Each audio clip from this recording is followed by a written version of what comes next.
आ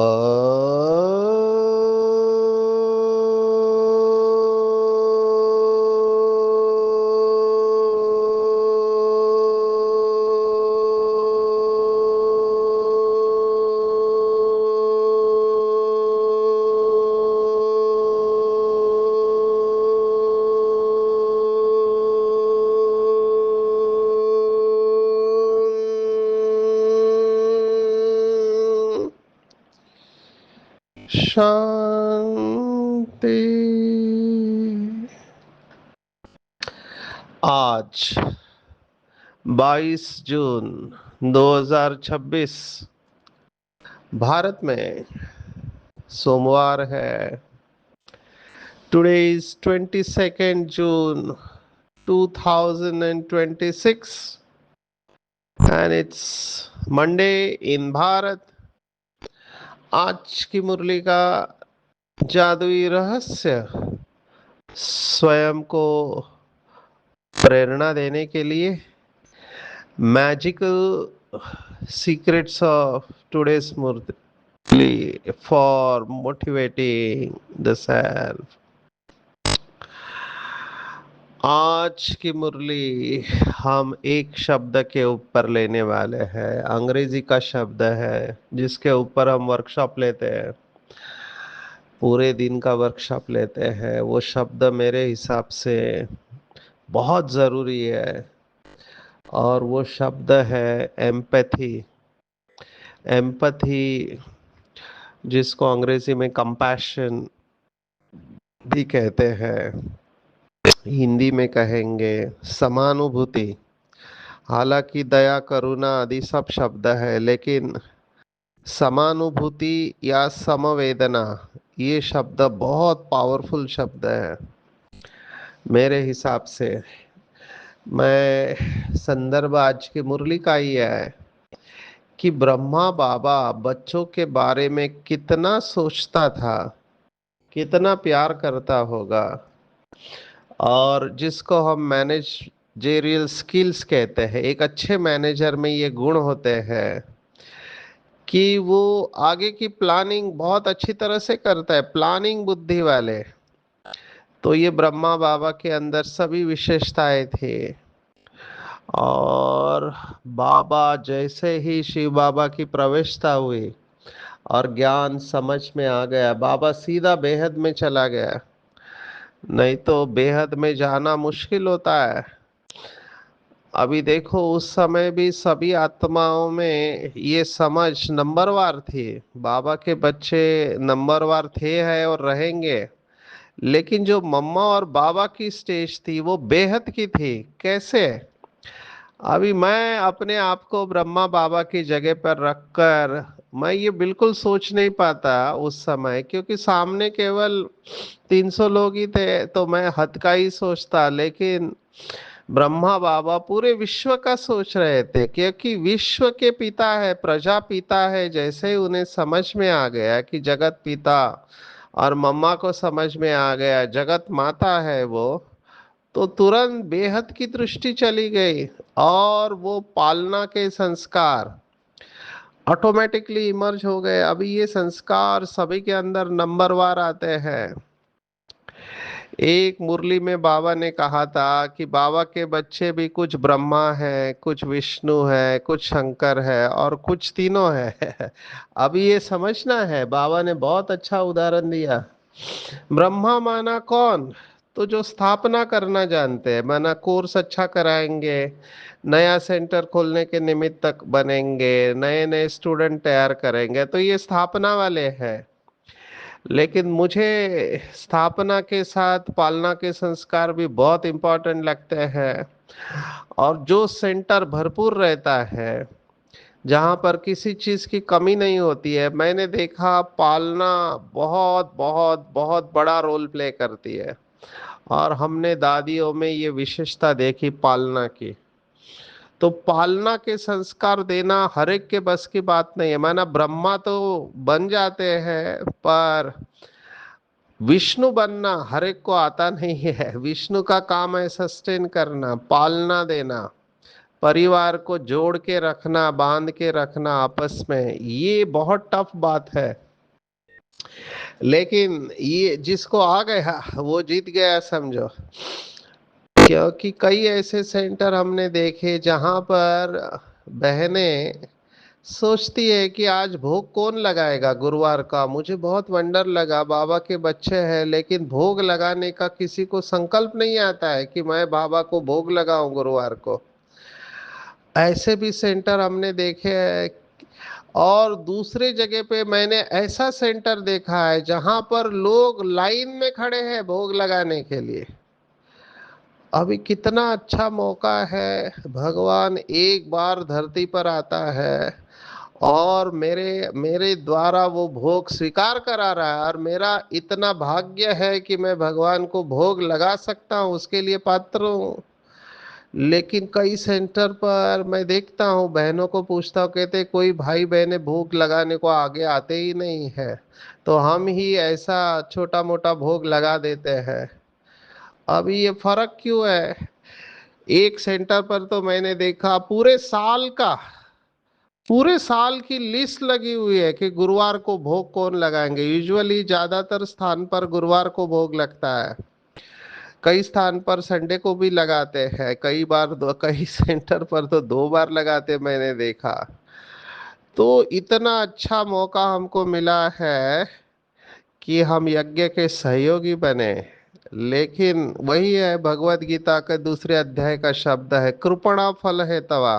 कृपण है, कृपण माना वो बड़ा दिल नहीं है कि किसके यज्ञ के लिए, किसके लिए आप भोग लगा रहे हैं। तो ये पालना के संस्कार हर एक के अंदर होते नहीं है। पालना बहुत बड़ा, आज की दुनिया में अगर आप मुझे कहो तो पालना के लिए मैं कहूँगा मैनेजमेंट की भाषा में टीम प्लेयर होना जरूरी है। टीम प्लेयर मतलब सबको साथ में लेकर चलने वाले। ये बहुत बड़ी विशेषता, मैं इसको सबसे ज्यादा मार्क्स देता हूँ, सबको साथ में लेकर चलने की कला। इफ ऐसे अंग्रेजी में कहावत है,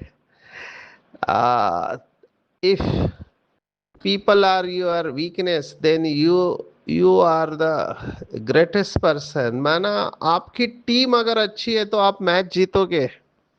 टीम अच्छी रखने के लिए सब पूरी टीम को साथ में लेकर चलना होता है। ये टीम के ऊपर हम वर्कशॉप लेते हैं, टीम का फुल फॉर्म बताते हैं। 2 फुल फॉर्म है टीम में, 4 अक्षर है, TAM। एक है जो हमेशा अपनी मनमानी करता है, दूसरों का सुनता नहीं है, डोमिनेट करने का नेचर होता है कई लोगों का। तो वहां पर टीम का फुल फॉर्म है top executive alone matters, TAM, top executive. मैं जो बोलूंगा वैसे ही होना चाहिए। और दूसरा है टीम माना, 2 फुल फॉर्म है जो सबको साथ में लेकर चलते हैं, तो उसका एक फुल फॉर्म है total efforts of all members, या फिर दूसरा फुल फॉर्म है टुगेदर ईच वन अचीव्स मोर। सब अगर मिल के काम करते हैं तो सबका भला होता है। बाबा ने, देखो शिव भगवान आज है, बाबा ने कहा ब्रह्मा कुमारियों की विजय 2 बातों में होगी, एक प्यूरिटी और दूसरी यूनिटी। तो टीम को साथ में लेकर चलने वाले राजा बनते हैं।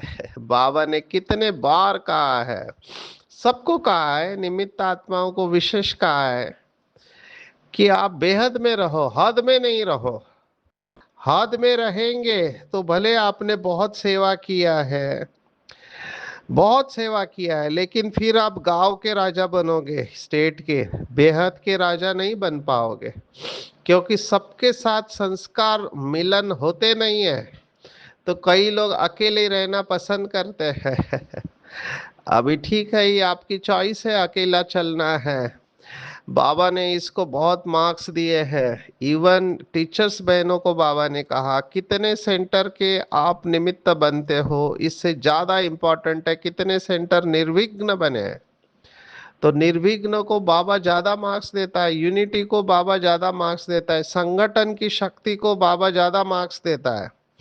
क्यों ये इंपॉर्टेंट है? क्योंकि अगर बहुत सारे स्टूडेंट हैं लेकिन आपस में एक दूसरे को देखना भी पसंद नहीं करते, बात नहीं करते। एक आया तो दूसरा नहीं आता है, दूसरा आया तो तीसरा नहीं आता है।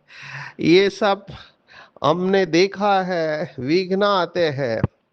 अभी जो भी कारण है हम ड्रामा के ऊपर छोड़ देते हैं, लेकिन अपने अंदर भी कमी कमजोरियों को झांक कर देखना चाहिए। तो ये सबको साथ में लेकर चलना, ये बहुत बड़ी कला है। इसलिए विष्णु सभी बन नहीं पाते हैं। बहुत भाई बहने मुझे कहते हैं कि हमको पालना नहीं मिलती है। तो मैंने तो इसका जवाब जो बाबा को भी ये पूछा गया था वही जवाब रहेगा। बाबा ने कहा था जैसे परिवार बड़ा होता है ना, छोटा परिवार सुखी परिवार होता है, हर एक से बात करते हैं। और हमने यज्ञ की हिस्ट्री में सुना है, जब थोड़े लोग थे तो आपस में बहुत स्नेह से चलते थे, इतना प्यार होता था। लेकिन जैसे ही परिवार बड़ा हो गया, अभी देखो कितने सेंटर हो गए हैं, कितनी गीता पाठशाला हो गए, अभी कौन किसको देखेगा। तो ये अपेक्षा भी रखना माना दुखी होना है कि मुझे बड़े ध्यान रखे, मेरे को पूछे। बिल्कुल नहीं, अपनी पालना खुद करनी है, शिव भगवान आज। और अपने को इतना शक्तिशाली बनाना है कि हम दूसरों को पालना देने के निमित्त बने। और पालना कुछ नहीं है, पालना माना सम्मान देना है, और क्या, लोगों की बातों को सुनना है। बस सुनना, समझना, सम्मान देना, यही जरूरी है। भले आप उससे सहमत नहीं हो, लेकिन हम इसको अंग्रेजी में ऐसे कहते हैं, we can agree to disagree. लेकिन उनके पास एनर्जी एक्सेप्टेंस की जानी चाहिए, एक्सेप्टेंस की एनर्जी। बाद में अगर कोई अपने संस्कारों से नाराज होता है तो आप कुछ नहीं कर सकते, लेकिन हमारे तरफ से पॉजिटिव एनर्जी जानी चाहिए। इवन बाबा ने दादियों को और निमित्त आत्माओं को कहा, कम से कम 95% लोग आपसे संतुष्ट चाहिए। 5% हम समझ सकते हैं कि हिसाब किताब होता है हमारा आपस में, बहुत कड़ा हिसाब किताब होता है, पर वो 5%, 95% बाबा ने कहा आपसे संतुष्ट चाहिए। और ये तभी हो सकता है जब आपके अंदर ये कला हो कि सबके साथ में मिलजुल कर चलना। और बाबा ने कहा यही आखिरी पेपर होगा, संस्कार मिलन की रास होगी, महारास, बाबा ने कहा। तो ये विष्णु के संस्कार। और तीसरे जो संस्कार है वो शंकर के संस्कार। शंकर माना बीती सो बीती, पास्ट को पास्ट कर देना, या पुरानी बातों को भूल जाना, या उनको भस्म कर देना शंकर बन के। तो ये तीनों ही संस्कार बहुत कम आत्माओं में होते हैं जो सेंटर भी खोलते हैं, फिर पालना भी करते हैं, और लोगों के अवगुणों को या उनकी गलतियों को भूल जाते हैं और उनको स्वीकार करते हैं। ये सबके अंदर नहीं होता है, कुछ ब्रह्मा होते हैं, कुछ विष्णु होते हैं, कुछ शंकर होते हैं। तो ये बात मैं आज की मुरली को लेकर ही चल रहा हूँ, क्योंकि आज की मुरली में बाबा ने वो क्वालिटी डिस्प्ले की है। बाबा ने कहा देखो, ब्रह्मा बाप का कौन सा एक विचार चलता जिस पर शिव बाबा कहते वेट एंड सी, फिकर मत करो। माना ब्रह्मा बाबा को फिक्र थी कि मेरे सभी बच्चे हैं, देखो जो बेहद का पिता है, प्रजा का पिता है। ये श्लोक हमने भगवत गीता में देखा है, तीसरे अध्याय में। आप में से जिसने भगवत गीता का जो हमने श्लोक लिए थे, आज तो तीसरे अध्याय के 2 श्लोक आए हैं, ये 10वां श्लोक है मेरे हिसाब से। सह यज्ञ प्रजा सृष्टा पुरोवाच प्रजापति ही अनेन प्रसिद्ध मेष वो अष्टिष्ट कामधुक। थोड़ा कठिन है इसका उच्चार बहुत दिनों के बाद मैं भी बोल रहा हूँ, नहीं तो मैंने तो भगवत गीता को अभी इग्नोर ही कर लिया, लेकिन ये प्रजापति शब्द इस श्लोक में आया हुआ है। तो भगवान आज क्या है कि प्रजापिता ब्रह्मा ने कल्प के आदि में यज्ञ सहित प्रजाओं को रचकर उनसे कहा कि तुम लोग इस यज्ञ द्वारा वृद्धि को प्राप्त हो, और यज्ञ तुम लोगों को इच्छित भोग प्रदान करने वाला हो। ये किसने कहा? ब्रह्मा ने अभी कितना परफेक्ट बैठता है ये। ब्रह्मा बाबा ने हम सब बच्चों को कहा, बच्चों आप यज्ञ खोलो, माना सेंटर खोलो, और क्या करो, इसके द्वारा वृद्धि को प्राप्त हो, माना सेंटर में संख्या को बढ़ाओ और अपनी सभी इच्छित मनोकामनाओं को पूर्ण करो। यही वो श्लोक है, सह यज्ञ प्रजा सृष्टा पुरोवाच प्रजापति। तो कितना सुंदर ये श्लोक है। तो ये हो रहा है। ये ब्रह्मा बाबा को ये थॉट चला कि अभी देखो, उस समय 69 के पहले कितने थोड़े बच्चे थे। हमने तो यज्ञ की हिस्ट्री में सुना है। हम मुझे तो परम आदरणीय निर्वेर भाई कहते थे, और दादियों ने भी कहा है कि उस समय यज्ञ में अगर 3-4 लोग भी आते थे, 7-8 लोग आते, तो लेटर जाता था सेंटर पर कि मधुबन में ब्राह्मणों की रेलचेल है। सोचो, 10 लोग आ गए तो रेलचेल हो गई, क्योंकि इतने स्टूडेंट थे ही नहीं शुरुआत में। रेलचेल बोलते थे। अभी हजारों आते हैं, हजारों सेंटर खुले हैं, और एक एक सेंटर पर भी ऐसे सेंटर है जहाँ 1000 आते हैं। हमने हिसार का देखा, हरियाणा का, कितनों का भोग लगता है। तो ये उस समय की बात थी, लेकिन बाबा को उस समय ही दिखाई दिया कि आगे मेरे और बच्चे आने वाले हैं, फिर वो बच्चे रहेंगे कहाँ। ये जो थॉट है ना, this comes out of compassion. ये कंपैशन वाला थॉट है, क्योंकि उस समय इतना तो था नहीं। तो बाबा का दिखाई तो दे रहा था कि ये सब होने वाला है, लेकिन कैसे होगा ये ब्रह्मा बाबा को नहीं आता था। तो बाबा सोचता था, शायद फिक्र करता था। इसलिए शिव बाबा को कहना पड़ा, बच्चे आप फिक्र मत करो, तुम सिर्फ पढ़ते रहो, मन मना भव, तुम्हें कर्मातीत बनने का पुरुषार्थ करना है। जो कल्प पहले आकर रहे थे वैसे ही रहेंगे, क्योंकि बाबा को पता है लोक संख्या इतनी है, कितना मकान बनाना पड़ेगा। और उस जमाने में शायद किसी ने ऐसा सोचा होगा, जो आज हम शांति वन देख रहे हैं, आनंद सरोवर देख रहे हैं, मनमोहिनी वन देख रहे हैं, मान सरोवर देख रहे हैं। क्या कितने सरोवर हो गए हैं, ज्ञान सरोवर है, और कितना बीके कॉलोनी का विस्तार कितना हुआ है। तो बाबा के बच्चे तो आ रहे हैं। देश विदेश से अभी बिल्डिंग बन रही है, अभी सुपर स्पेशलिटी हॉस्पिटल खोल रहा है। कभी सोचा नहीं था कि इतना होगा, लेकिन ये सब हो रहा है। तो उस समय बाबा को ये चलता था। तो ये बाबा का अंदर ये फीलिंग क्यों आ रहे है कि मेरे बच्चे आएंगे तो उनको तकलीफ नहीं होनी चाहिए। तकलीफ नहीं होनी चाहिए। अभी देखो, मैं इस समय, मैं आज तो वंडरफुली पार्ट रहा। सुबह मैं निकला हूँ महबूबाबाद। अभी महबूबाबाद डिस्ट्रिक्ट, ये कोठागुडम के बाजू में महबूबाबाद डिस्ट्रिक्ट है, तेलंगाना। वहां से ट्रेन से निकला, 5 घंटा जर्नी करके कोणार्क एक्सप्रेस से हैदराबाद, सिकंदराबाद आया। सिकंदराबाद स्टेशन से फिर मलकपेट आया, वो 1 घंटा आके फिर भोजन करके तुरंत निकले, और 6 घंटा ड्राइव, उसमें से 1 घंटा एक भाई ने चलाया, 5 घंटा मैंने खुद चलाया वो गाड़ी। अभी गाड़ी चला के मैं आया हूँ कहाँ से, सिकंदराबाद से आदिलाबाद। आदिलाबाद, अभी इधर बहुत गर्मी है, तो अभी मुझे रिकॉर्ड करना है, तो गर्मी में रिकॉर्ड करना मुश्किल है। तो बहने इसी का रिमोट ही नहीं मिल रहा है, ढूंढ रही थी। मैंने कहा चलो, मेरा नसीब ही है। कल भी जहां मैं रुका था वहां पर भी कूलर का जो हवा आ रहा था, उसके वजह से सर्दी पकड़ लिया। आज सुबह से जुकाम है, जुकाम की गोली ले रहा हूँ। अभी अभी क्या है हमारे पास, जो ऑप्शन है उसको हमको एक्सरसाइज करना है, वेट एंड सी करते रहेंगे। तो इतने सारे मकान बनने के बाद भी ऐसे चैलेंजेस आते हैं। लाइट चली जाती है। अभी मैं कोठागुड़ेम में था, अभी वो है कोल माइंस, लेकिन बार बार लाइट जा रही है। अभी कैसे लोग वहां रहते होंगे, आप सोचो।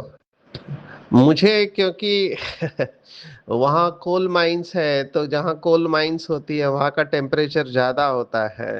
तो मुझे वो हीट फील हो रही थी। तो मैंने उनको पूछा, आपको तकलीफ नहीं हो रही है? बोला तकलीफ होती है, लेकिन अभी आदत हो गई। मुझे भी 2 दिन के बाद, 2-3 दिन वहाँ प्रोग्राम किया तो आदत हो गई। तो ये आदत की बात होती है। वेट एंड सी आपको करना है, क्या क्या होगा। अभी शायद बारिश आ जाएगी तो मौसम बदल जाएगा। तो प्रैक्टिकली बाबा की ये जो शब्द है, मुझे फील होते हैं कि बाबा ने क्या क्या किया होगा। और सेवा के क्षेत्र पर हम हैं। आज के मुरली का दूसरा शब्द एम्पति के बाद है खिदमत। खिदमत ये उर्दू शब्द है जिसके ऊपर हमारा टाइटल है खुदाई खिदमतगार। जब भगवान हमारी खिदमत करने आया है तो हमको भी बाप समान बन सबकी खिदमत करनी है। अभी मैंने यज्ञ की हिस्ट्री सुनी है कि उस समय गीजर वगैरह कुछ नहीं होता था, तो लकड़े के ऊपर पानी गर्म करते थे। सोचो कितना ठंडी होगा उस समय। ठंडी बहुत होता था क्योंकि जंगल था, तो लकड़े के ऊपर पानी गर्म करते थे। एक बार तो मुझे ऐसे सुनाया, हमारे इधर के एक भाई जिन्होंने ब्रह्मा बाबा की पालना ली, तो वो क्या बोलते हैं उसको, कुआं, हाँ, कुएं में से बकेट से पानी निकाल रहे थे तो बकेट टूट के गिर गई। अभी उस समय देखो कितना अटेंशन रहता था, यज्ञ की कोई चीज जानी नहीं चाहिए, तो इसको पता नहीं क्या हो गया, उसने कुएं में छलांग लगा दी डायरेक्ट। अभी उसे तैरना आता है नहीं आता है कुछ पता नहीं, लेकिन जैसे ही बाबा को ये खबर पता चली कि एक बच्चे ने कुएं में छलांग लगा दिया, तो बाबा दौड़ते हुए आए देखने को कि बच्चे को कुछ तकलीफ तो नहीं है। और फिर उसको बाहर निकाला और बहुत प्यार किया। तो उससे पूछा तुमने क्यों जान मारी, बोला यज्ञ की चीज है, अगर वो गई तो मेरे ऊपर बोझा चढ़ जाएगा। आप सोचो उस समय क्या, कितना प्यार कितना सम्मान यज्ञ के चीज के प्रति होता था। तो ब्रह्मा बाबा की विशेषता और शिव बाबा के बच्चों की भी विशेषता, और ऐसे बच्चे मैं आज भी देख रहा हूँ। ऐसा नहीं कि ऐसे बच्चे नहीं है, मैंने ऐसे कितने बच्चे देखे हैं जो इकोनॉमी से चलते हैं, यज्ञ की हर चीज को इकोनॉमी से यूज करते हैं, उसे वेस्ट नहीं करते हैं। मेरा खुद का ये संस्कार है क्योंकि गरीबी से आए हैं, तो हमको हर चीज की वैल्यू पता है। जहाँ 1/4 पेज से काम हो रहा है वहां मैं पूरा पेज बिल्कुल यूज नहीं करूंगा, जहाँ आधा पेज से काम हो रहा है वहां फुल पेज मैं यूज नहीं करूंगा। अभी मैंने तो ये सीखा है, वैसे तो गांधी फिलॉसफी को पढ़ा है। गांधी जी के चरित्र में भी ये बात आती थी कि उनको खिलाने वाले वो देसाई करके थे, तो गांधी जी रोज कुछ 5-6 खजूर खाते थे। तो उनको लगा गांधी जी को कैसे पता चलेगा, मैं 2-3 खजूर बढ़ा देता हूँ तो गांधी जी को ताकत तो मिलेगी। तो गांधी जी ने नोटिस किया कि खजूर आज ज्यादा है। तो उन्होंने पूछा कितने खजूर थे, बोला नहीं उतने, बोला नहीं ये तो ज्यादा खजूर है। तब देसाई कहते हैं कि 1-2 खजूर से क्या होता है। अभी देखो, उनका भाव अच्छा था कि गांधी जी ज्यादा खजूर खाए, लेकिन गांधी जी ने उसी बात को पकड़ा, देसाई तुम्हारा बहुत बहुत शुक्रिया, तुमने मुझे बहुत बड़ा सिद्धांत बता दिया, मैं तो ज्यादा खा रहा था 5, अभी उसमें 1-2 कम हो गया तो क्या फर्क पड़ता है। और उल्टा गांधी जी ने 5 पे से 3 पे आ गए। तो ये जो है मिनिमलिज्म आज का शब्द है आज के जमाने में, कि कम से कम चीजों के ऊपर हमारी डिपेंडेंसी होनी चाहिए। मैं ये नहीं कह रहा हूँ गांधी जी को फॉलो करो, मैं बाबा के शब्दों को लेकर चलता हूँ, इकोनॉमी से चलना, इकोनॉमी और एक नामे। आजकल मैं देख रहा हूँ यज्ञ में बहुत सारी चीजें आ गए, बहुत साधन आ गए, ये हमारी तपस्या का रिटर्न है। बाबा ने ये भी बताया कि साधना बीज है और साधन उसका फल है, तो साधनों को सहारा मत बनाओ।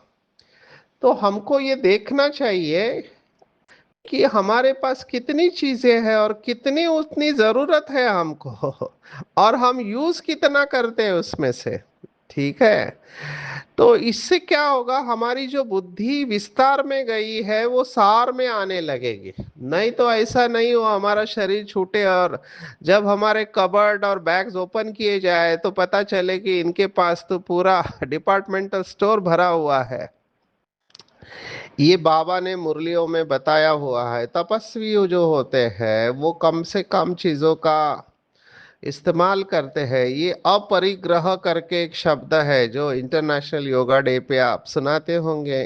यम नियम में अपरिग्रह माना चीजों को इकट्ठा करके नहीं रखना। सभी संतों ने बांटने का बताया है। और हमारी दादियों में ये संस्कार थे। एक सेंटर पर अभी आए थे मेहमान, अभी दादी के पास इतनी चाय है कि मेहमानों को दे सकते, वो नहीं पी सकते, लेकिन उनका संस्कार था देना, तो उन्होंने सबको खिला दिया, खुद नहीं खाया। लेकिन जो आए बाबा के घर पे वो संतुष्ट होके जाना चाहिए।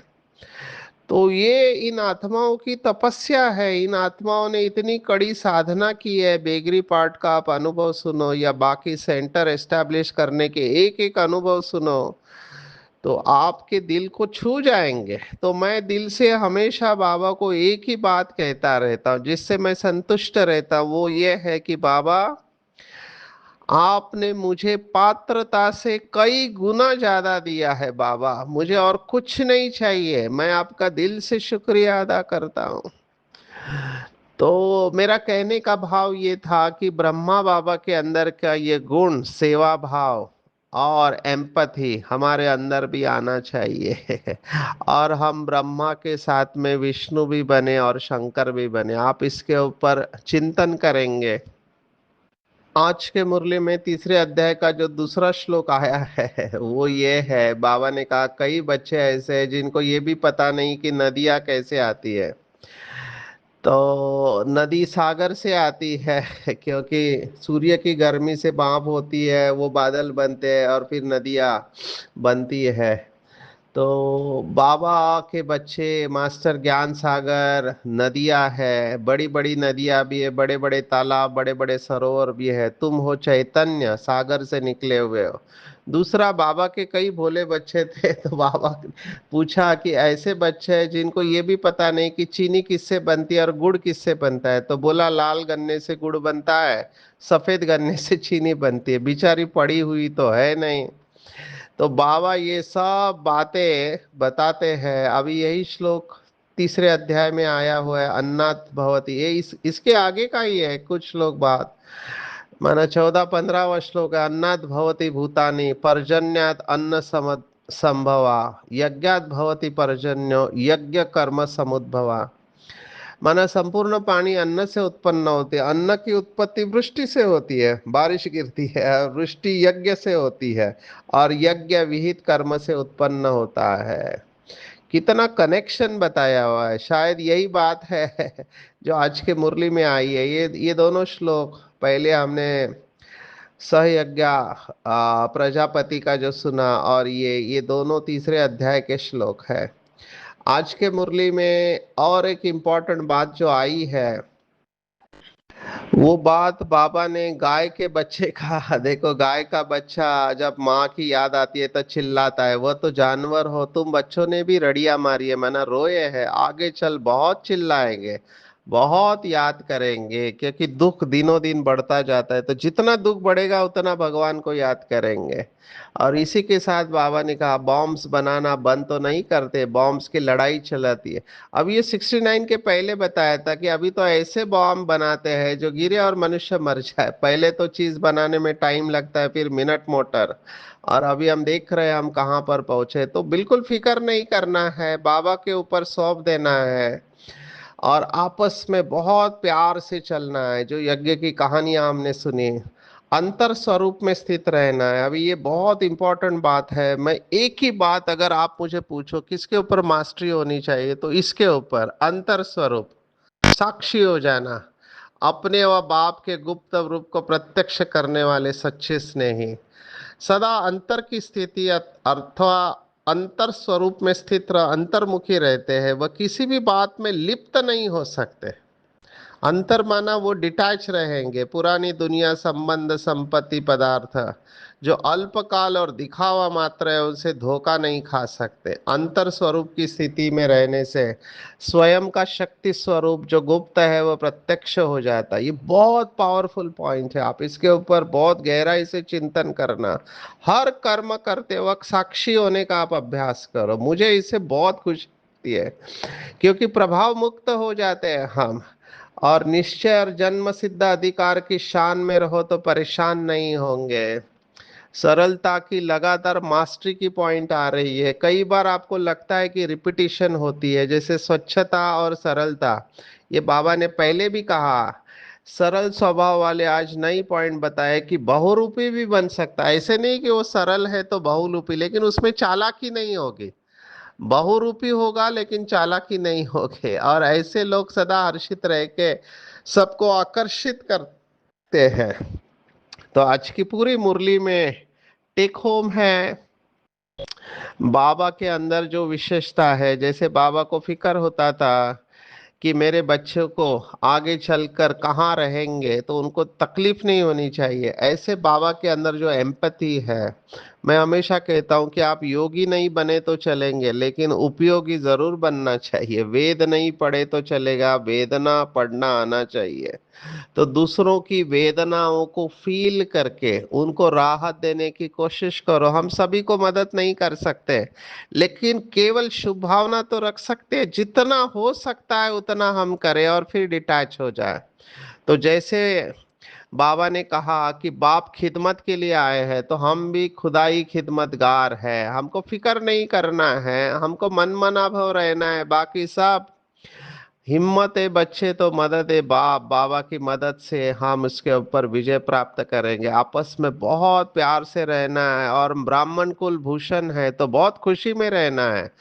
शिव बाबा की संतान हम आपस में भाई भाई है। अंतर स्वरूप में स्थित रहकर अपने और बाप के गुप्त रूप को प्रत्यक्ष करने वाले सच्चे स्नेही बनना है। निश्चय और जन्म सिद्ध अधिकार की शान में रहेंगे तो परेशान नहीं होंगे।